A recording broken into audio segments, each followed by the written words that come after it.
আমার আজকের ভিডিওতে থাকছে হাতের স্পর্শ ছাড়াই আটার ডো রেডি করা খুব সহজ টেকনিকে রুটি বানানো এবং টাইলস ক্লিন করা সহকারে অনেক ধরনের টিপস। সম্পূর্ণ ভিডিওটি দেখলেই কিন্তু বুঝতে পারবেন।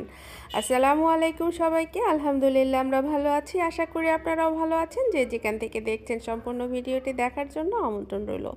চলুন তাহলে আমরা আসল কাজে চলে যাই। এখানে কিন্তু আমি আটাটা সিদ্ধ করে নিয়েছি, আর একদম গরম গরম আটাটাই কিন্তু আমি এই সিলিকনের প্যাডের উপরে দিয়েছি, আর বেলুনের মধ্যে কিন্তু কিছুটা তেল মেখে নিচ্ছি। আর আপনি যদি এই প্রসেসটা টাইলসের উপরে করতে চান, সেই ক্ষেত্রে কিন্তু টাইলসের উপরে কিছুটা তেল মাখিয়ে নেবেন। তো দেখতেই পাচ্ছেন যে হাতের স্পর্শ ছাড়াই কিন্তু আমি খুব সহজ টেকনিকে আটার ডোটা তৈরি করে নিলাম। দেখেন যে কতটা সফট হয়েছে। আর আমরা কিন্তু সবাই জানি গরম গরম আটার ডো রেডি করতে পারলে কিন্তু রুটিটা অনেক সুন্দর হয়। আর যদি গরম আটার ডো হাতের স্পর্শ ছাড়াই এভাবে রেডি করে নেওয়া যায় তাহলে কতটা সহজ হয়, তাই না বলেন তো? আর এভাবে যদি আপনি হাতের সাহায্যে এটাকে একটু লম্বা করে বেলে নিয়ে তারপরে যদি এভাবে কেটে নেন ছুরির সাহায্যে, তাতে করে কিন্তু অনেক সহজ হয়।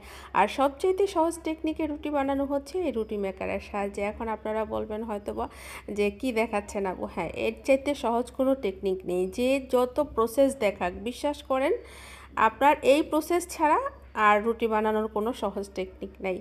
আমি আমার অনেক অভিজ্ঞতা থেকেই বলছি। যাই হোক, এরপরে যে টিপসটা শেয়ার করতেছি আপনাদের সাথে, আমরা টাইলস ক্লিনার তৈরি করব। এখানে কিছুটা হারপিক, কিছুটা লবণ, তারপরে দিয়ে দিব বেকিং সোডা, তারপরে দিয়ে দিব পানি। এই মিশ্রণটাকে আপনি যদি টাইলসের মধ্যে দেন, কিছুক্ষণ রেখে যখন হালকা করে মাজা দিবেন, দেখবেন যে আপনার টাইলস কিন্তু একদম তকতকে ঝকঝকে হয়ে যাবে।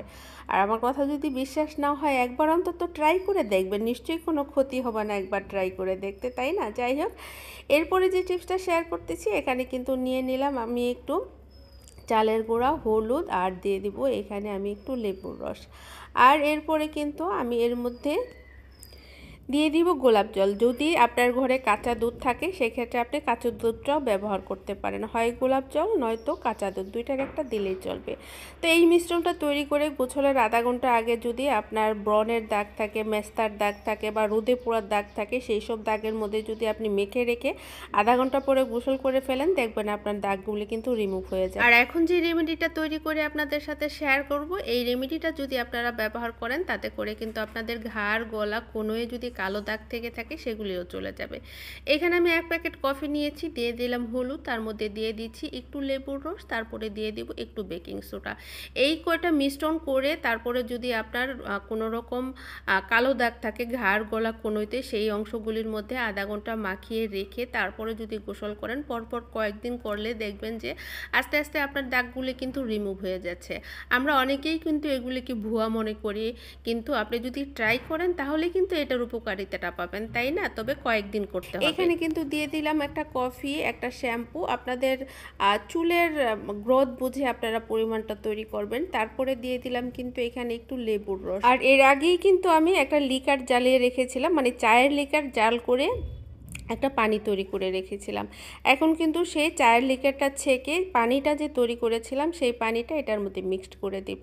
এই মিশ্রণটা যদি আপনি গোসলের আধা ঘন্টা আগে নিয়মিত, মানে কয়েকদিন বা সপ্তাহে 2 দিন যদি আপনার মাথার চুলের মধ্যে দেন, মানে আধা ঘন্টা আগে মেখে রেখে গোসল করেন, আস্তে আস্তে কিন্তু আপনার চুলগুলি কালো হয়ে আসবে, ইনশাল্লাহ কালো হয়ে যাবে।